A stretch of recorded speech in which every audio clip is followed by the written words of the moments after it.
with even a chance for showers. And it's interesting to note how far away the influence is coming for these showers. We're talking about a couple thousand miles away, associated with a tropical system. Josh Cozart in studio to tell us more.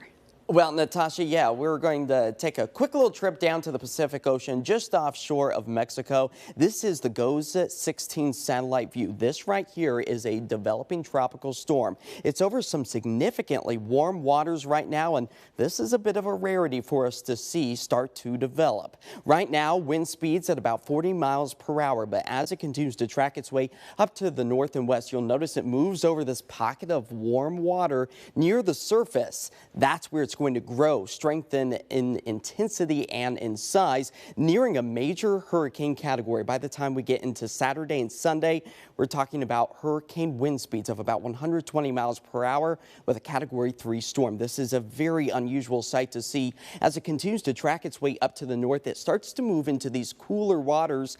That is the good news. It's going to significantly weaken the system as it moves its way into Southern California. But as it continues to track its way to the north, you can see the widespread heavy rain. Just look, just to the east of Los Angeles, expecting to see about 4 to 5 inches of rainfall, and that rain could even potentially make its way as far north as eastern Oregon and Washington. So this is going to be beneficial rain if it all comes to fruition. So we'll continue to keep a very close eye on that here on KOIN 6 News. Wow, that is so interesting to see. Josh, thank you.